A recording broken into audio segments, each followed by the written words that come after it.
പിതാവിൻ്റെയും പുത്രൻ്റെയും പരിശുദ്ധാത്മാവിൻ്റെയും നാമത്തിൽ ആമേൻ. എൻ്റെ പ്രിയപ്പെട്ടവരെ, ഇന്ന് ഡിസംബർ മാസം 13-ാം തീയതി വെള്ളിയാഴ്ചയാണ്. കർത്താവേ, അങ്ങയുടെ സന്നിധിയിലായിരിക്കുന്ന മക്കളെ അങ്ങ് കനിവോടെ തെക്കൺ പാർക്കണമെന്ന് പ്രാർത്ഥിക്കുന്നു. കർത്താവേ, നിന്റെ വിശുദ്ധ പൗരോഹിത്യത്തെ മഹത്വപ്പെടുത്തണമേ. കർത്താവേ, അനേകം മക്കൾ അനേകം ഭൂഖണ്ഡങ്ങളിലെ ഈ പ്രാർത്ഥനയിൽ പങ്കെടുത്തുകൊണ്ട് പ്രാർത്ഥിക്കുന്ന സമയമാണ്. ഉദിച്ചുയരുന്ന പ്രഭാതത്തിലെ എങ്ങനെയാണ് ഇരുട്ട് നീങ്ങി പോണത് പോലെ കർത്താവ് പ്രാർത്ഥനയുടെ ശക്തിയാൽ മക്കളുടെ മനസ്സിലുള്ള ഇരുട്ട്, പല സങ്കടങ്ങളുടെ ഇരുട്ട്, രോഗങ്ങളുടെ ഇരുട്ട്, നിരാശയുടെ ഇരുട്ട് കർത്താവ് നീങ്ങിപ്പോയി പൂർണ്ണമായ അനുഗ്രഹത്തിൻ്റെ സൂര്യപ്രകാശത്തെ കർത്താവിൻ്റെ സാന്നിധ്യത്തിൽ നിങ്ങൾ കുളിച്ചു നിൽക്കട്ടെ. കർത്താവിൻ്റെ ചെയ്ത് നിങ്ങൾക്ക് ആവശ്യിക്കട്ടെ. കർത്താവ് എല്ലാ മക്കളുടെയും നെറ്റിയിൽ നീ കുരിശു വരക്കണമേ. ഈശോയെ, എല്ലാവരെയും കർത്താവെ നിന്റെ മകനാണ് മകളാണെന്ന് പറഞ്ഞ് അടയാളപ്പെടുത്തണമെന്ന് പ്രാർത്ഥിക്കുന്നു. കർത്താവെ, നിന്റെ മുദ്ര വെച്ച് വിശ്വാസത്താൽ നിന്റെ മുദ്ര വെച്ച് പോകുന്ന ഓരോ മകനും മകളും അവരിന്ന് ചെന്നെടുത്തുന്ന എല്ലാ ഇടങ്ങളിലും ദൈവത്തിൻ്റെ സാന്നിധ്യത്തിൻ്റെ വക്താക്കളാകാൻ അവരെ അനുഗ്രഹിക്കണമെന്ന് പ്രാർത്ഥിക്കുന്നു. കർത്താവെ, ശാരീരിക രോഗപീഡിതരെ കർത്താവ് ഏറ്റെടുക്കണമേ. കടഭാരമുള്ളവരെ ഏറ്റെടുക്കണമേ. കർത്താവ്, ജട്ട് നടപടിയിലേക്ക് വീണുപോയവരെ ഏറ്റെടുക്കണമേ. അവർക്ക് പുതിയ മാർഗങ്ങൾ കർത്താവെ, നിങ്ങൾക്ക് അജ്ഞാതമായ ആഹാരം എനിക്കുണ്ടെന്ന് ഈശോ പറഞ്ഞിട്ട് കർത്താവെ, അതുപോലെ നിങ്ങൾ അധ്വാനിക്കാത്ത ഭൂമി നിങ്ങൾക്ക് കൈവശമാക്കുമെന്ന് ജോഷുവയിലൂടെ ദൈവത്തിൻ്റെ വചനം സ്മരിച്ചുകൊണ്ട് അടിയൻ പ്രാർത്ഥിക്കുന്ന ഈശോയെ, സ്വന്തം ബുദ്ധിയോ കഴിവോ കൊണ്ട് നടക്കാത്ത കാര്യങ്ങൾ കർത്താവെ, നിന്റെ ബുദ്ധിയിൽ നടക്കുന്ന വിഷയത്തിലേക്ക് അവരുടെ മക്കളെ അങ്ങനെ ഏറ്റെടുക്കണം പ്രാർത്ഥിക്കുന്നു. കർത്താവ്, പല കാര്യങ്ങളും പല വിഷയങ്ങളാകണത് അവർക്ക് കഴിവില്ലാതെ വരുമ്പോഴാണ് ഈശോയെ. അവർക്ക് അതിനുള്ള കഴിവ് പണമോ ഇല്ലാതെ വരുമ്പോഴാണ് ഈശോയെ, ആരോഗ്യമില്ലാതെ വരുമ്പോഴാണ് ഈശോയെ. അപ്പോഴതെല്ലാം കർത്താവ് നിൻ്റെ സ്പേസാണെന്ന് നീ ഡിക്ലെയർ ചെയ്തിട്ടുണ്ട്. കർത്താവ്, നിനക്ക് എന്തെല്ലാം ഇല്ലായ്മ വരുന്നോ അതെല്ലാം നിൻ്റെ ഉള്ളായ്മ അവർക്ക് അനുഭവിക്കാനുള്ള സ്പേസാണെന്ന് കർത്താവ് നീ ഡിക്ലെയർ ചെയ്തിട്ടുണ്ട്. ഈശോയെ, നിൻ്റെ അതുപോലെയുള്ള വാഗ്ദാനം അനുസരിച്ചുകൊണ്ട് അങ്ങനെ മക്കളുടെ കരുണ തോന്നണം. സുഖം പ്രാപിക്കാൻ ആഗ്രഹമുണ്ടോ എന്ന് നീ ചോദിച്ചു. 5:17 യോഹന്നാന്റെ സുവിശേഷം. അപ്പോൾ സർവ്വാരോഗ്യ പറഞ്ഞു, കർത്താവ്, വെള്ളമിളകുമ്പോൾ എന്നെ വെള്ളത്തിലേക്ക് ഇറക്കാൻ എനിക്ക് ആരുമില്ല എന്ന് പറഞ്ഞപ്പോഴാണ് ഈശോയെ അവനോട് പറഞ്ഞത്, കിടക്കയും എടുത്ത് എഴുന്നേറ്റ് നടക്കാൻ. ഇല്ലായ്മയുടെ എല്ലാ അവസരങ്ങളിലും കർത്താവെ കൈനീട്ടി തന്നുകൊണ്ട് ഞങ്ങളെ പിടിച്ചു നടത്തുന്നവനെ പത്രോസിനെ കടലിൽ നിന്ന് പൊക്കിയെടുത്തതുപോലെ സർവ്വാരോഗ്യ വെള്ളത്തിൻ്റെ അരികിൽ നിന്ന് പൊക്കിയെടുത്തതുപോലെ കർത്താവെ, തളർന്നു കിടക്കുന്ന മനസ്സുകളെ നീ പൊക്കിയെടുക്കണമെന്ന് പ്രാർത്ഥിക്കുന്നു. ഇന്നത്തെ ദിവസം കുറിച്ചു വെക്കാൻ പറ്റിയ ഓർമ്മക്കല്ലായി മാറാൻ വലിയ അനുഗ്രഹത്തിൻ്റെ അടയാളം നൽകണമെന്ന് പ്രാർത്ഥിക്കുന്നു. ഈ ദിവസം കർത്താവെ, നീ കൊടുത്ത അനുഗ്രഹത്താൽ മക്കൾ ഓർത്തിരിക്കുവാൻ വേണ്ടി അവർക്ക് സൗഖ്യമായി സമാധാനമായി അവർക്ക് സന്തോഷമായി കർത്താവെ നിന്റെ അടയാളവും സാന്നിധ്യം വ്യക്തമാക്കണമേ. ദൈവത്തിൻ്റെ കരുണയാൽ നീ പോകുന്ന ഇടങ്ങളിൽ നിന്റെ വലത്തും ഇടത്തും വീട്ടിലും വടിയിലും ജലത്തിലും കരയിലും മുകളിലും ഹൃദയത്തിലും കർത്താവിൻ്റെ ചൈതന്യവും സാന്നിധ്യവും സൗഖ്യവും വിടുതൽ അനുഭവിക്കാൻ ഇടയാക്കണം. അമ്മേ, പരിശുദ്ധമേ, ദേവമാതാവേ, നടന്ന് നീ കുരിശിൻ്റെ ചുവട് വരെ എത്തിയതുപോലെ ആ കുരിശിനെപ്പോഴും അതിജീവിച്ചുകൊണ്ട് നീ നിന്റെ തിരുക്കുമാരനെ മടിയിലേറ്റിയതുപോലെ അവൻ്റെ ശവക്കല്ലറ അനുദപിച്ചുകൊണ്ട് വീണ്ടും നീ പ്രാർത്ഥനയെ തുടർന്നതുപോലെ പ്രത്യാശയുടെ നീ നിന്റെ സ്വർഗാരോഹണത്തിൽ ഭൂലോകസ്വർഗരാജ്ഞയായി മുട്ടിധരിപ്പിക്കപ്പെട്ട നിന്റെ സുവിശേഷ ജീവിതത്തിൻ്റെ പാദങ്ങൾ പിൻപറ്റിക്കൊണ്ട് ഞങ്ങൾ സഞ്ചരിക്കുകയാണ്. കർത്താവെ, ഞങ്ങളുടെ ഓരോ അനുഭവവും മരിയൻ അനുഭവമായി മാറാൻ ഞങ്ങളുടെ ഓരോ സാക്ഷ്യവും മരിയൻ സാക്ഷ്യമായി മാറട്ടെ. ദൈവത്തിൻ്റെ കരുണ നിങ്ങൾക്ക് ആവശ്യിക്കുകയും നിങ്ങളുടെ സാമ്പത്തിക തകർച്ചകൾ, കുടുംബത്തിൻ്റെ സമാധാന തകർച്ചകൾ, ശരീരത്തിൻ്റെ ആരോഗ്യ തകർച്ചകൾ, ജീവിതത്തിൻ്റെ എല്ലാ വരുമാന തകർച്ചകളുടെ മേലെല്ലാം ദൈവം ഇടപെടട്ടെ.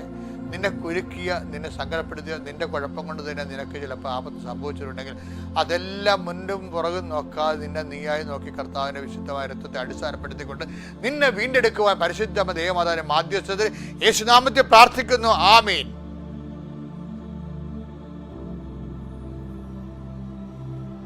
ഓക്കെ, ജോഷുവയുടെ പുസ്തകം 4:22. ഇസ്രായേൽ ഉണങ്ങിയ നിലത്തുകൂടെ ജോർദാൻ കടന്നു എന്ന് നിങ്ങൾ അവർക്ക് പറഞ്ഞു കൊടുക്കണം. വാഗ്ദാന നാട് പ്രാപിക്കുക 40 വർഷത്തിന് ശേഷം യാത്രയ്ക്ക് ഒടുവിൽ വാഗ്ദാന നാട് ജോഷുവയും സംഘവും പ്രാപിക്കുമ്പോൾ പറയണ കാര്യങ്ങളാണ്. ഇത് മനസ്സിലായില്ലേ? അപ്പം അങ്ങനെ കൊണ്ടുവന്ന് ആ കല്ലൊരു നാട്ടുകയാണ്. 12 കല്ല് കൊണ്ട് നാട്ടുവരുത്. ആ ഉണങ്ങിയ നിലത്തുനിന്ന് എടുത്ത 12 കല്ലുകൾ 12 ഗോത്രങ്ങളുടെ എന്തോ പ്രതീകമായിട്ട് ഇവർ കരയിൽ നാട്ടും. ഇപ്പം തുടങ്ങിയല്ല ഈ ഓർമ്മ. എന്തെല്ലാം ദൈവാനുഭവങ്ങൾ ഉണ്ടായിട്ടുണ്ടോ അവിടെയെല്ലാം ഓർമ്മശിലകൾ അവർ നാട്ടിയിട്ടുണ്ട്. അങ്ങനെ ഓർമ്മശിലകൾ നാട്ടിയാണ് അവർ വാഗ്ദാന നാട് പ്രാപിക്കുന്നത്. നമ്മൾ സ്വർഗീയ ജെറുസലേമിലേക്ക് യാത്ര ചെയ്യുമ്പോഴും നമുക്ക് ഉണ്ടാവണം ദൈവാനുഭവത്തിൻ്റെ ഓർമ്മശിലകൾ. ഞാൻ എൻ്റെ മുറി സൂക്ഷിച്ചിട്ടുണ്ട്. എൻ്റെ 4 വയസ്സ് എൻ്റെ അപ്പനുമായിട്ട് സന്ധ്യപ്രാർത്ഥന കഴിഞ്ഞ് എൻ്റെ വീടിൻ്റെ അരികിൽ കൂടി അപ്പൻ നക്ഷത്രങ്ങളെ കാണിച്ച് മിന്നാമിനങ്ങളെ കാണിച്ച് നടത്തുന്ന ഒരു പ്രായമാണത്.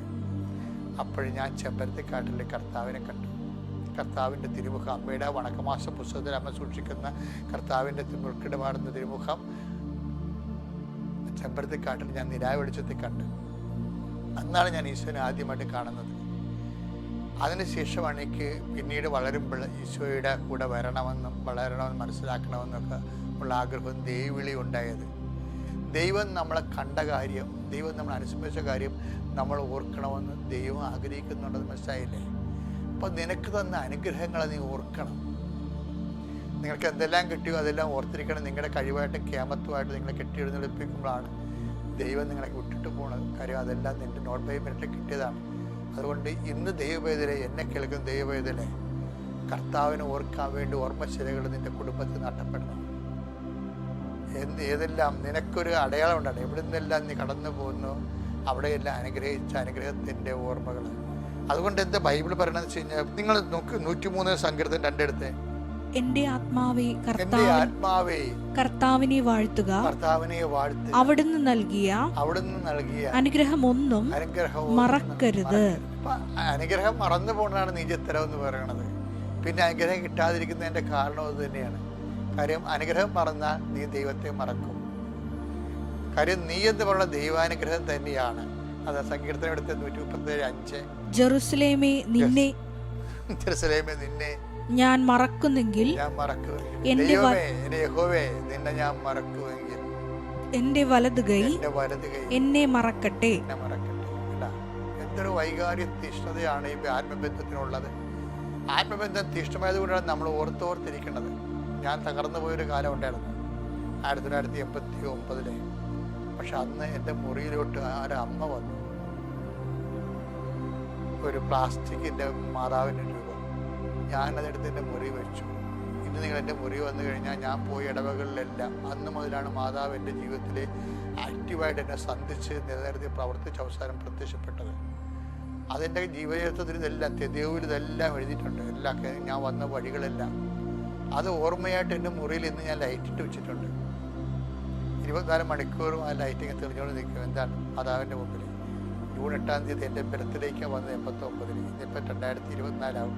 ഞാൻ എല്ലാ സമയത്തും എൻ്റെ മേശപ്പുറത്ത് വെച്ചിട്ടുണ്ട് ഓർമ്മയായിട്ട്. ദൈവവും നമ്മളും തമ്മിലുള്ള ബന്ധം ഓർമ്മയുടെ ബന്ധമാണ്. നിങ്ങളത് നിയമാവർത്തനം 15:15 എടുത്തേ. നീ ഒരിക്കൽ ഈജിപ്തിൽ അടിമയായിരുന്നെന്നും നിന്റെ ദൈവമായ കർത്താവാണ് നിന്നെ രക്ഷിച്ചതെന്നും ഓർക്കണം. അതിനാലാണ് ഇന്ന് ഞാൻ നിന്നോട് ഇക്കാര്യം കൽപ്പിക്കുന്നത്. അതായത് കർത്താവ് പണ്ട് നമുക്ക് ചെയ്ത കാര്യങ്ങൾ ഓർക്കണമെന്ന് കർത്താവ് തന്നെ ആഗ്രഹിക്കുന്നുണ്ട്.